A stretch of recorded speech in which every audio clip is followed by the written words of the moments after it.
base émission les histoire yo beti na biso pour que to yeba comprendre bien la nani bandaki ndenge titi de koma l'état oyo azam merci maloba na mboka lopa selon la son beta mo ça na ma ya miss po epesa na mawa mingi na ita on a botamaki na zaka avec l'été nazalaki kosala nga misalanga mike na totanga classe les mama papa bakufi classe ekatanaki ezalaki tozosala 2 personnes na bar moko na bango tozosala tozokota bato ozoka moninga wana nde alingi ete nga nasalaka na bar wana ezalaki aposani moko asala kaka wana wapi na kini be na bandu apartir ya bandundu très bien nazosala sukasuka ti nasali tour na koti boye ekomi na pokwa namonaka boye vision moko elinga ebetinga na miso l'éclairage est bien quand on flash à photo on a na team maboko oh isso esalenga bezani wana ba âge nini papa voilà ce qu'on a à partir de 18 ans 19 ans à âge wa donc on est jeune garçon on est jeune garçon comme la camarade quand wa camarade on va basi ba bonga ba jeter yo na suki to comme avec Lucas sous basi yango za woloka oh passe na zone âge babite bozonga otikomona sosote l'état te ozonga na bandundu wana nakana miboma kutu na mibwaka na mai ndezo na masoba kaningai babite za réalité vie fanda kaka yokosonga so na otala âge wa ngai na bandu na tikomona ne ba vérité ngana comme avec na façon nini poso na segete mto pesa ngelo kwa olia azati ndo za boye ovivara na kosenga ndi yango yango lilesanga lokwa leona bimite boyawa na bite so mo bolesanga lelo pour la nélo quand on l'a dit pour dans la quartier kabela balemba ba peso sundeni ba mo ko tiyo kufa no ka poka ba kabela le susute ya on a bimana ka na bimina ke ba na ba risque banzela ko kwela mabulu ko tutana dans les rapaces tant beaucoup Peter ba dit que yo ko bonga lisute donc moyen on ça sur les aide moment na on se monter comme bien moment na amana ke mo kile suki ponanga. Est-ce que papa, s'il vous plaît, est-ce que vous voulez la lunette? Oui, lunette na longole. Vous avez la lunette pour regarder la émotion sur mon poussière na mis sur le côté yo pour na boy moi c'est ça tu vois ça surtout temps na boulevard na to leta ka lunette pour poussière na sur le côté sur mon le comme sur sur passe pour até ko fi bébé la sur mon soit yo faut chama kiss ma chlorophylle est facilité na konda kuna bela ka estomac na otamla kana mulanga mai place na fani be nazana mai na ngale so ka mutema passe na meli mai donc so ko kufa mena kufa na ga na passe miso yango wana so to bela miso so ki lokola muta zo chola yo zo tala ngo zalaki waka nzamba limbisa mais problème tezaka ngo yebika ndenge salama la difficulté de kuta nango ezandeki nazanga moko boye mwana sa déplacement penza ezate soko bokende yo moko kotutana ezosenga fana na moto place moko agidaka ngai totambolaka na ye badifite eza makasi makambo mosusu ekomelaka biso na vie toyebaka te euti wapi ebele lelo tozomona bakoma baveugle bato mosusu mpe abotama normal mais lelo akoma lokolo ekatana mosusu lelo bakoma maboma alors ebele mpe lelo tozomona bazala na bambongo mais lelo bakoma ba pauvre mususu lelo ba maboko ekatana bango bandeko mususu pe aotaka musala alaki mwasi na bana ke musala na makanisa ozonga pale mais azongi bo akutena bakuna na butu bakotisi pe ndako nyonso wana eza nini réalité ya vie désormais bokozwa émission na bino réalité ya vie eza émission oyo chaque fois que Sarabino FM télévision et la Rabino Mambasika. Réalité à vie est une émission oyo pour découvrir ba histoire vraie ya ba kuta na ba vie pour que et puis ça biso maele ba obiso to tikali to ba ndenge nini to ko vanda na vie. Bonjour, bonsoir, ça dépend R besoin d'abiso partout dans le monde. Mbote na bino so balandi ya FM télévision. En tout cas, merci na confiance de sa biso. Merci na ndenge boza ko partager l'émission na biso. Merci na boza ko s'abonner. En tout cas, et ça la biso bien mingi. Merci na ba commentaire surtout na bandeko bozo benga biso en privé. Bandeko nzamba o toucher mitema na bino. En tout cas, bozo aider bato na zomba na réalité. En tout cas, merci vraiment nzambe azanga na opambola bino. Alors lelo comme bo mesano toza awa na commune ya Kisensu na se bozomona même arrière plan nga donc toye ko kutana papa abengaki biso comme d'habitude azana ba problème pour que to meka ko solana na émission na bino réalité à vie. Alors émission réalité à vie en tout cas bandeko bo aider biso ndeko o yebi ke ndeko moko boye aza na réalité moko a vie soit ça na moment moko boye ya difficulté zo parcourir na moment en tout cas kozanga te benga biso na numéro eza na se écran to kozanga te okende vers ndeko na yo pour que to meka ko son so yo moko pe ndeko wana ba difficulté wana ba problème ya vie moko boye na réalité moko okuté na vie en tout cas ndeko kozanga te benga biso to ya vers yo merci na pasteur Jay Kafwa en tout cas merci papa na soutien na yo na ba prière na yo pour na chaîne OFM télévision na ba idée na yo en tout cas merci vraiment merci na maman depuis Australie na bana nyonso en tout cas nzambe apambola bino pe abate la bino alors merci na l'incroyable Miran Kiavu Movier coach en tout cas merci pour na ba conseil na pour na ba coaching na et ça la FM télévision bien minga alors préfina na habité tout ça déjà awa na komuna ki sensu tokota tokuta na papa to meka mpe kuswana papa to yeba eloko nini papa abengele biso. Merci beaucoup balandi nyonso ya FM télévision car on est notre quoi nous sommes libanda toyé kokuta na papa alors tozana papa wa ayambi biso très bien donc alors papa bonjour. Bonjour papa journaliste. Bonne santé. Asante mo malamu. Kombo nani papa? Kombo nanga Mabiala Ntimba Jimmy. Mabiala Ntimba Jimmy. Wani pasa? Te nazande kombo apesa ka ya ba mapasi. Ah OK, ponga pe kombo nanga Timba Fali Matoko. Donc la ngasi menga sku malheureusement ngazali pasa. En tout cas merci beaucoup papa Mabiala. Ngako no préféré na papa Timba pour ndoyi na ngai. Ezabongo. En tout cas merci beaucoup na ndenge s'intéresser ko benga biso to ya vers yo malgré tout ezamo musika ki sensu to kiti ba mabulu ko mata mais nzamba sali grâce ndenge to ko koma papa Mabiala. Bande ko bazolanda yo meka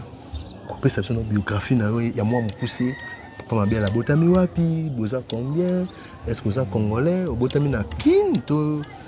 dans la province to ni ngana ko expliquer balandi ya FM télévision ba Hollande. Allez, ngai abotam na banduni.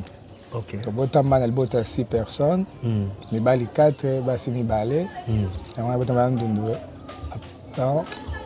to botam mi wana. Papa za? Papa za ti papa kufa. Maman? Maman pa kufa. OK, donc au botami na banduni. Na banduni ville. OK, merci papa Mabiala. Donc est-ce que papa Mabiala vous a marié? To za na bana? Nazana bana. Na taille la cour na zwande la séparation passe mtako songa za tiango bana mapanza pa maman na bango. Donc na maman bango boza ensemble te. Toza ensemble te. OK, merci to kota na mozindo ali sona biso papa Mabiala émission na biso za réalité à vie. Alors réalité à vie c'est émission to betaka ba réalité ba to ba kutanga ba vie. Alors nous sommes na mokili za na réalité à vie na e ba kutana na. Lelo to kité pa na papa Mabiala to éviter nini o pousser pour lelo au kita FM télévision réalité à vie na kisensu a epa na yo pour mes amis nini o sali ko benga donc ngai na fana na ndako na mona petite sœur à partir banduni abengi ngai abiki ya na landi adomoko FM bazo sunga bandeko bazo na pasi bazo aider bato soki toki ko benga yo bango to peso limero pesi ozali baya ko tala yo go sunga yo ko biso makoke o sunga so ezala raté aleda bandeko wana nde bakosala émission na bango mpona moi bazosunga to ebele nde tobengelo bango baya kuna na kisenso topesa adresse makambo nyonso baya bokutana na bango ngai mpe nasepele na kanisa se comme ça bosala yango botika yango te yango atini nafandaki mpe na boye mpe en tout cas nasepeli mingi nde namoni koya na bino awa en tout cas biso mpe tosepeli merci vraiment papa Mabiala merci na ndeko oyo oyebi papa pour kabeka biso en tout cas merci vraiment na appel na bino tosepeli makasi biso musamso zaka yango kokita partout bato bazana ba difficulté même so za wap même za donc toyaka pour to sola en tout cas merci beaucoup papa ndenge oyambi biso merci alors tokoti na mama likambo na biso papa Mabiala tomoni yo na tani na chana Ninette to éviter papa Mabiala apparemment aux aveugles nazali aveugle nabotamaka nazalaki aveugle te OK na tamoko boye nazala kobela nabelaka motu eza kobetaka makasi nazolala motu ezolamuka nazobeta bon papa Mabiala pardon tokati yo te oyo eza réalité à vie donc c'est-à-dire réalité na oyo ya vie yango ozobetela biso ozobetela bino vie nanga ndenge nazwaki mpasi ya miso très bien donc ezala mpena poser expliquer biso ebandaki na age nini na ta nini ezalaki ndenge nini en tout cas balandi baposa balanda histoire no wana donc base ya émission eza histoire oyo obetela biso pour que toyeba papa Mabiala aza nani ebandaki ndenge nini tititi de koma na état oyo azana merci maloba na mboka no papa solo na rason betango epesaka na maya miso po epesaka na mawa mingi ngai ntango nabotamaki nazalaka aveugle te nazalaki kosalanga misalanga mike nazotanga classe le mama papa bakufi classe ekatanaki na bandi koluka koteka babar koteka ba masanga ti data moko boye ezalaki toza kosala 2 personnes na bar moko na bango tozosala toza kokota bato ozoka moninga wana nde alingi ete nga nasalaka na bar wana ezalaki aposani moko asalaka kaka wana wapi na kini be na bandundu apartir ya bandundu très bien nazosala suka ti nasali tour na koti boye ekomi na pokwa namonaka boye vision moko elinga ebetinga na miso l'éclairage ebetinga bakanga ba flash ya photo wana ezinga na miso pa natie maboko oyo soki esalinga bo eza nini ale nakwei nasala 3 heures de temps mpo nalamuka ntango nalamuki baye kosimba wana bakenda na hôpital moto ale apartir na moto ekosalanga mpasi moto ezobeta so ezobetanga mai miso ezobima bato ezokangama ngai nazolela boto nyonso wana tititititi baomaka na hôpital oyo azokuna miso apartir moto ezosali mpasi wana akomi na grocom wana bapiraka yango te so opiraka fale miso nyonso ekufa kaka nasali nanga eloko te kaka bongo kaka briske makabo na bibongo kaka bongo babi bozonga nini nanu kuna bapesa bakisi totala soki changement kozalaka ngai nasali problème moko te kaka briske makaka ndenge wana ti tofandaki wana suka miso ekokufa eboyi kofongwama tellement mama akufaki bamama leki baza na Kinshasa awa totikala na bayayaka libota na babi te biso bana to wana ba âge nini papa wana sikoyo naza partir ba 18 ans 19 ans à âge wana donc on est jeune garçon on est jeune garçon kutu bacamarade toza kolema basi bakobokela bajete oyo wana osuki tokoma aveugle luka susu basi yango oza koluka po pasi nini nazwi na âge oyo bayaya bamiki komemaka na hôpital moko na bandundu kote ya vanga nyonso oyo hôpital moko vanga badokter bakendaka ebele dokter wana batalinga babi te miso nyonso yango inane eza miso ya lelo te tobimikaka briske mabiso esala inane pas même ata 1 mois miso eza ya kala inane nasala yango nakufa bakomema na hôpital bazotala bi jamais miso oyo tomona wa inane yaya bimiso eza 1 mois kaka esali babi te bozonga oti komona lisusu te l'état te ozonga na bandundu wana nakana miboma kutu na mibwaka na mai nde ezali na masuwa bakangi ngai babi te eza barealité vi fanda kaka ekosonga so naotala age wa ngai na bandundu natika omona ne baveugle te ngai nakoma aveugle na faso nini namina yaya so nafandi awa nakobisala mabe mama mpe azali te mta konsolaka mwana eza mama papa bango bakufa sikoyo tosuka biso so bana ndenge nini bazali so babimi bake koluka batikinga mona ndako mona mpo luka eloko mpasi bakotyela mafufuno wana mpono wana mo eloko wana na biba vi oyo mo ekuti nakufa ke nazala bongo boye nabi te kozwa biso so bana bamama leki bazali na Kinshasa bango nyonso mpo libota mama nyonso baza awa tobenga mama leki moko aya kozwa yo akende kuna mpona balikola bahôpital eza ebele toyoka ba Saint Joseph bamama yembo bakotrite yo mama leki ayaki na bandunda azwi ngai tofute bakotika na masuwa toye awa koya toye awa bamemi ngai na Saint Joseph mama Street mama moko boye azasamaka mamiso babi mama tala mwana so ati bandundu boye epasa miso asala 1 mois mais docteur abi asala 1 année amwana akocha abi te awa tikomona lisusu te boya kokomisi awa azwaka masango na madeso natuyima mana siko masango na madeso nde yango vi na ngai alobi sikoyo kosala nini yoko toza mokolo toza na bana ba 3 ans awa 7 8 sikoyo nayoki boye na bana 3 ans 7 baba aveugle place wana nasala nde motema esekolema napesinga masango na loso na basemo na bamadeso ya mikingo aza babenga wana toye kozonga na ndako tozongi babi na ngai mpo azala console maafa na ndako boye eza te bokenda baeglise ya catholique basevv ezala na ba 18 wana boke ekomisa ye kuna akendaka eglise apartir basango bakobanda kokadie bamalamu tema mama leki azalaka na cv moko ana kontaki sensu azwi ngai amemi ngai tokomi kuna ndeko moko amoni ngai azala na centre ya baveugle alina mama leki oyo aza aveugle jeune garçon aza aveugle abi aza aveugle sikoyo tokosala nini abi bon biso aza centre so baveugle na kisenso tokoya kozwa ye tokende na centre ayekola na baninga akende mpe azafanda na ndako mama leki abi mpe eza ida malamu na 18 ans tozongi na ndako azwi mpe 1000 francs kabelinga lokola mpe namoni yango kemo na somo eloko mpe na le tozongi na ndako boye tofandi lobi nango ayekozwa ngai toketi na centre présenté ngabi tala bandeko na yo aveugle pe bango asimbisi ngabi ozomona oyo comme aza aveugle aomona pe te jenga sokola yo oyo mwasi oyo kuna bakonzi pe papa baza babe aveugle kola yo komona pas te so lelo ofimisa za ku ya vie abi eza bongo nakesi na zanga moko nzoka tu baza bebe aveugle abi baza aveugle bele atala wana pe souci c'est ndire esila na fandi ti na bibo soko do sala ndi otino we na centre boye to pesa mateya ko yokola boy suka nzamba ko sunga pe nzela pe ko fonga boy ba na école de batanga to ba alphabétique to tanga on a boy ezali OK écriture na bino biso boy OK ba ko zebele ba yebe ba to pe bele ba yebe on a porte ezala babi ça va to zala bongo chaque temps ba zo ngai to zo kende lundi mercredi vendredi to ke centre ti na kutana mwasi mo pe na centre boye ndeko nga aveugle je va fandi ka boye boucherie pe bandika wana za ndenge nini ayo boda te bona boye te ko lingana pe avana lingana na bandu na mibotele mwana moko ya mwasi comme ni rite à partir kuna ya bana wana zo mona na mobali ya mwasi rite na moko mobali obed ya mibali avana zo ku oyo sikola na komia wana centre yo linga susu film moko wana ya mona kana ye amona kana ye bala na centre wana to kutana pe to linga na biso pe andimine pe kaka to fandi kaka ti to fandi bandi basali grâce akofunda be pe za malamu te to kenda ka boaza wana zela boaza zalaki to zo kende mutasomi ma biloko memisi yo okenda maso zuma mbongo lenga ko mbongo mama so pe après sengai to botane bana mibale pour moi c'est ala nani ka pasi moi iloko oli ezali très bien to wazo mona mbongo wana na uti boaza na ye ale ba initié bokenda ka braza ba sirana braza so boka ça ba aveugle ana droit na ye mama biloko na ye oki oteki ozimo iloko apachana ko moi c'est comme c'est pe wala kaza mama koki na ye to bota ba mibale pour sonner na mbongo mona na pesi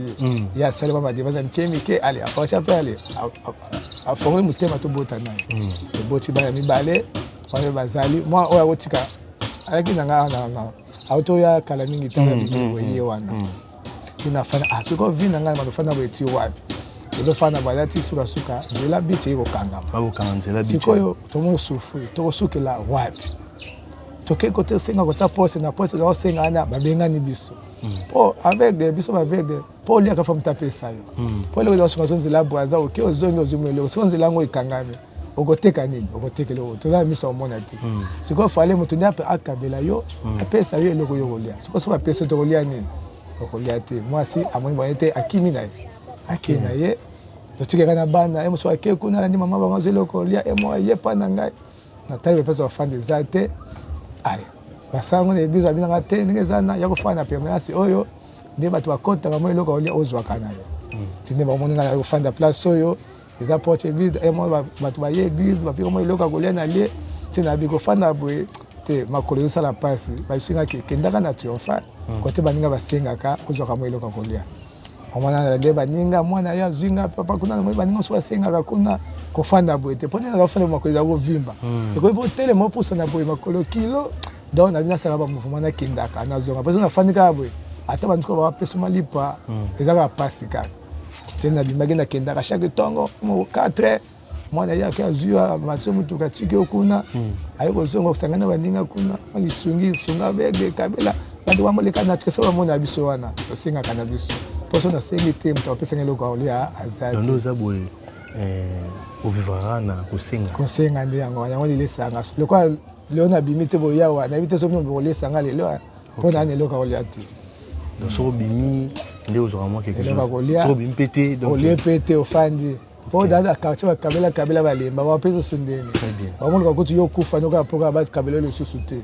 la on a bimana ka na bimina kei ay ba na ba risque banzela ko kwela mabulu ko tutana donc la passe so autant kitana na ça on a kitana la sona comme na coin na rena biso ba yebinga na coin wana fatu ba yebinga avec gana fana place boy yo yaka zo mo papo ke ticket kuna yo so papa ke tike ko ndo to kuto yo mo zalaka na zalaka boy so mo na moni anzali zala kimi na ye ke papa mani akeli akuno we ofandi ka boy so mo eloko za bio bimaki akoya ayiko zolo na koyo na ayena yo ale asomelo kwanga mo li patike le wana ye pas zupa na ye akena ye donc kando mo ngana fandi ka boy en tout cas vraiment merci papa Timba na histoire na notre selinga pasi makasi koyoka réalité ya vie na yo ozalaki malamu okola normal mais kumoko yo okutana na vie lelo esali ke omonaka so te en tout cas esali mpasi mingi vraiment mais courage nzambe ayebi nini oyo azobongisa alors me bana baza pa mama na ye bana bango bayaka basomi kaka obimaki bapiomo eloko baye ale bazwimo eloko wana ale bakena bakoka sikoyo nde omoni awa aza na ye te ayebi kaka nabimaki nanga te po eloko mpe akolia tomoni kami te akota akoti kaka atiki ngai abimi na ye ake na ye toningaki wana soki akozonga mpe nayebi te soki nde asepeli ye moko aye tofani na ye tosololi lokola nabika eloko na babima akoya sikoyo tolali na ye natonga matisi ngai nakei wana mpo koyei kozela ngai kotika ngai soki te kaka nde nafandi kaka boye kaka vraiment en tout cas merci beaucoup papa Timba na lisolo na alors tongai toyeba papa Timba ntango ozalaki na bandundu kuna bandundu ville kuwa ni komeli yo ozalaki na mwa bapetit chéri na yo okobota mpe deya mwana moko mibale non mibale ozalaki bien ozovivre quand même ozoteka na bar ozalaki bien si bitima kaka boye pa omoni ndeti flash moko boye beto ya appareil ya photo mbala moko na nde obelaki nde okomaki wana ntango bokopika bandiki yo okobonga lisusu te donc moyen osala so eza te moma wana osemontaki yango ndeni moma wana namonaki mokili esuki mpo na nga est-ce que papa s'il vous plaît est-ce que olongola lunette oui lunette nalongoli ozala ata lunette mpo kaka ezala mosusu omona poussière na miso ezokota yo boye na boye mwasi eza te yango azwa so totambola na baboulevard wana toletaka lunette mpo poussière wana so ekoti lisusu omona lobilobi eko miso susu mpasi mpo ata ekufi boye ebelaka lisusu omona ezoswa yo fo tya bakisi bachloraphenicol yango mosusu so mo eza makasi natya lunette mpo ekoka kosa barayon soleil wana eswanga na miso te yango naletaka lunette merci vraiment yebisa biso moma no ogéraki yango ndeni ekozongisa akokozongisa problème te ogéraki yango ndeni nini osemotaki moma na ndeni na minute oyo ntango babinaki na bamona lisusu te natalaki sikoyo wana bandeli nani te baya aveugle baza te mpo na otambola namona aveugle te mais sikoyo abilanga komi aveugle sikoyo vi na ngai kosuka wapi na age naza nango oyo ntinaki ekoma bobange namonao kaka surtout omoi ko nakufa kaka nakufa na ngai nazala lisusu te ona bakamata bawela babasoma yo wana ocommute mpo nazalaki sikoyo nafandi na viranda ya biso boye bazoleka na babala boye ofandi okobima te koluka basheri te bamobwakela bambwakela maboko sikoyo nafandi se oyo mpenza vi nango seke esuki nango esuki okuta dorte bazotya motema alobike na mona ya susu te abongo ti lelo na osuka wana yango natali kaka baya batali te soka kolela ata biloko eza wana kolia esu te na banda kolela kaka ti babi te toza biso so bana na bana bamama aza te papa aza te omekuta topesa bamama leki topesa bango charge na bango oyo ntina bango mama leki bakozwa ngai bayaki na kiseso awa sikoyo nde nayaki na centre nde place nazwaki masoulage mpo namonaki baveugle bazali nakomoke mpe Brazzaville na ye mpe nakoki na triomphal bandeko baza bozosolola mpe yango wana sikoyo nazwa masoulagement ndenge sikoyo ezali facilité nakonda ko nabelaka estoma naotambolaka namolanga mai place nafandi boye naza na mai na ngai soki ka motema mpasi nameli mai donc soki okufa me nakufa nangaka bapasi ya miso yango wana biso tobela miso soki lokola moto azotyola yo ozotala ndenge ozalaki waka nzambe alimbisa yo nzambe alimbisa yo mais problème te ezali moko ayebi kaka ndenge esalamaki courage papa Timba nzambe osunga oza en vie malgré tout miso ezomona su te mais quand même oza en vie ozovivre aleki moto oyo aza na moke aza na bonga très bien vraiment merci vraiment alors papa Timba tala caméra eza bandeko mosusu na moment oyo baotraverse na baétape moko ya pasi soit akute na kumo bolokolo ekatani loboko ekatani soit azomona te ndeti yo ozali mpena bamoment oyo ekomelaki ozomona lisusu te eza no ya sika 1 mois 2 mois alors ndeko mosusu azolanda émission aotala émission oyo réalité ya vie conseil ndeko opesa na bandeko amoni ke atelemeli ko ekomeli nga vi nanga esili donc ça c'est eloko te donc soit na miboma ndeti okomai na ide omibwaka na mai okufa no mais quand même osemotaki bamoment alors ndeko oyo azotraverse moment ya difficulté na minute wana na kumo boye ekomeli conseil ekopesa ndeko wana mpo emotive ye ça va bandeko na ngai nyonso bozwi baku wana basali baaccident bokomi bahandicapé bokomi baaveugle otelaka nzambe nzambe nde ye moko ayebi ndenge asungaka moto mpo yo kotya vino ekomi na suka me mpa nzambe eza na suka te moto ko tala na mbongo lelo akufi atiki ba buludingi nyonso ya akufi akeme yo za na vie ate ko zo mona te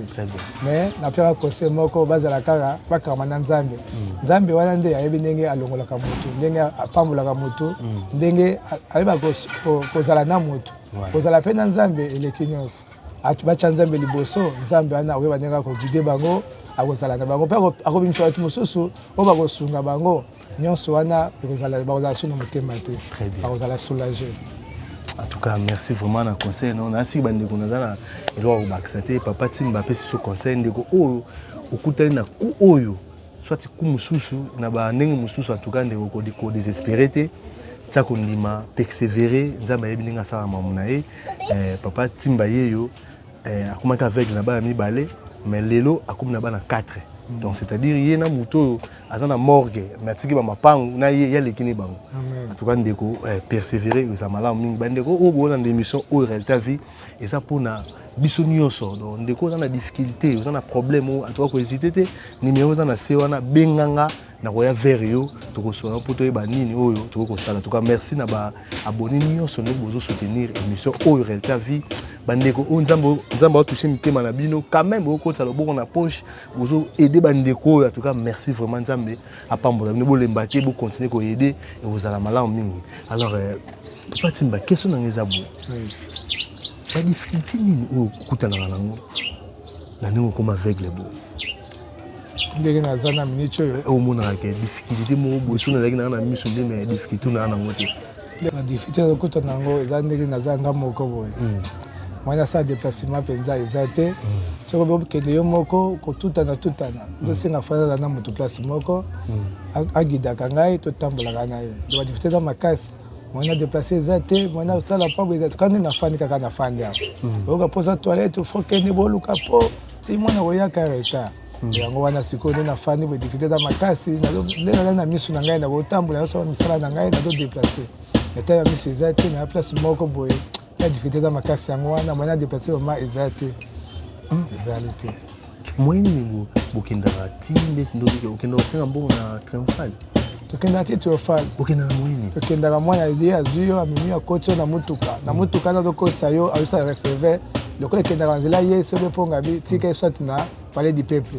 mpe tokita tosengaka mwana atiki yo azongi receveur atioka pembeni wana lebo koma na palais alakitisi yo aluki bani fanda na bafaze na bokati kote baveugle bazalaka bakosimba bakati na kuna tokute na baninga ale mabaya so azalaka wana bazwi yo tofandi wana oya mawaye akabelo ma 100 fois ma 500 fois ekokaka nango pete na pourquoi pas faire place wala les ates comme ya ozonga boye basuka na nzela koyaka kotutanaka da defa na tutani na nzela po mususu ka pona kobimaka pasi kaka bakochela mutuka boye bamachela mutuka ezokende kisenso noke batambote zo aveugle wana zala kuna likolo azuyo ozana kombe 3000 otosela bakabelo ba fama 5000 moto nanga 2000 so ngetika ozi 2000 opesi ayiko tiko tina porte ndako kende todo veranda ngwana fanda ofani le mwana ko yabo ma 3000 tikenda kwa somelo makwanga ma Thompson olie donc pasi kaka ya difficulté za makasi na biso kozanga miso vraiment eza pasi da pasi. En tout cas vraiment merci beaucoup papa Timba na bi kinzambi a resunga mambo za bien courage quand na to loba et aussi alors papa Timba bandeko bazolanda yo la FM télévision balandi basé belé balanda émission au réalité vie bandeko na so bana ba Allemagne bandeko ya Belgique bandeko France en tout cas bozo benga merci vraiment na ba Edna Bino pasteur Jacques Kafwa azolanda yo na Australie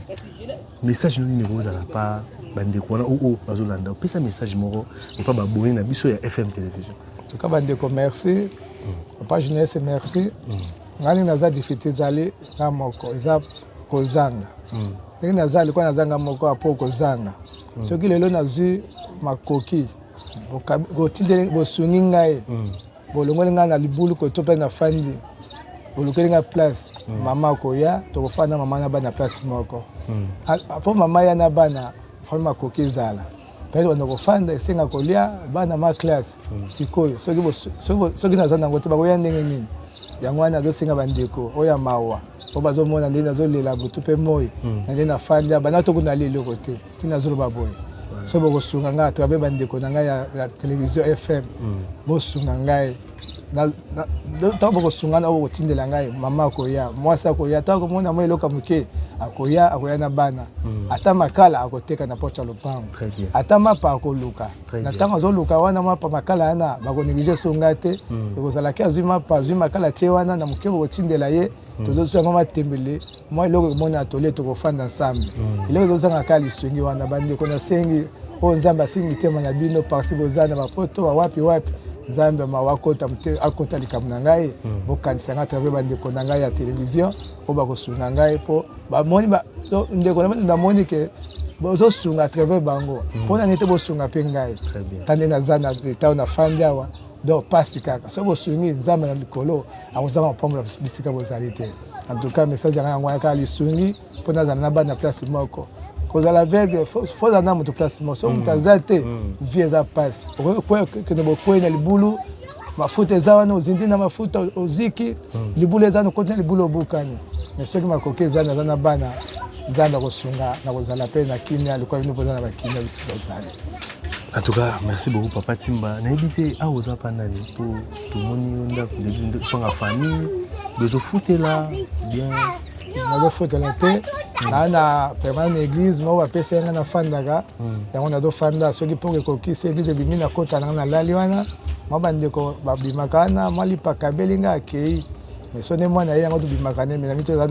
na permanence église na fin na le bâtiment na fandia. Ah donc awa ndako tout monde na simo za permanence église. La permanence église. OK. Ah. En tout cas, merci vraiment Papa Timba ndingi o yambi biso. Nabike à travers l'émission Nzamba Rosunga. Bandi kwa mtima mawa ba kozanga te katuka kusunga yo. Nabite mot de la fin na yo. Ikozani na balando balandi biso pour émission comme na suka. Mot de la fin na balandi émission au réalité vie. Osenga bandi ko bandi émission oyo nzambe akota likambo oyo bisika bozali ono sumukeba ne simba mina kosunga nzambe akotika kopambola ote oyo bochalo boko na posho kokanisela ngai nzambe oyo wana abatela obatela yo akopambola na libota mobimba andeko na ngai bosunga biso batozo tofani botozo mona te poso kile lo soinga nzambe akota akokanisela yo mukiona ozwata ona wana golia na zolala bia papa kinganda pesa ki safane po songa ngai le nazobonela butu moyo nzambe ana kotika bino te yango wana sei kaka nzambe alola kota likambo oyo to ekende liboso tina suka. En tout cas, merci beaucoup Papa Timba. En tout cas, nzambe apambola ondo ya bibiso na bike ya malamu kozala e kozanga te le la première fois to epano na sesu nabi que la dernière fois tu as su kotala yo et msusu nzamba otoucher motema ndeko moko habité Papa Timba bo retikela ta 10 francs toya tokopeso tolakisa na bato yo pour bamona émission oyo bato ba idara bato vraiment bazali. En tout cas, merci beaucoup na ba réunion sur FM télévision bolandaki biso émission na bino réalité à vie depuis début jusqu'à la fin to comme na suka émission. En tout cas, merci vraiment na ba conseil na bino, merci na ba partage na surtout ba j'aime na bino bozo aimer mission bozo commenter la seule moyen pour na aider biso FM télévision surtout mission au réalité à vie pour to kende bozo ka aimer partager et commenter émission ezamala mingi. En tout cas, merci beaucoup na pasteur Kafwa, merci na Jocelyne Matoko depuis Angola, merci na maman Ndedi Jeanne depuis Angola, merci na Gloire Matoko, Beka Matoko. En tout cas, boza vraiment ebele bo na émission. Oh, merci na Jean-Marie Matoko. Merci na pasteur Jacques Kafwa. En tout cas, na évité son robani pour na pasteur Jacques pour na ba conseil no à tout moment zo benga biso FM télévision, ba orientation. En tout cas, merci vraiment na lisungi ozo aider FM télévision. Merci na Préfina Soda partout aux Aranayo, partout qui t'a tous Arana Préfina Nzambi apambola yo. Alors, tout le monde ani mbala ya sima à la prochaine soki Nzamba zongiti. Bye. Makambo musu comme la rabiso na vie, to yebakate e uti wapi. Ebele lo tozo mona bakoma ba aveugle bato mususu pe abotama normal mais lelo akoma lokole katana mususu lelo bakoma maboma. Alors ebele pe lo tozo mona bazana ba mbongo mais lelo bakoma ba pauvre mususu lelo ba maboko katana bango bandeko mususu pe aotaka musala alaki mwasi na bana ke musala na makanisa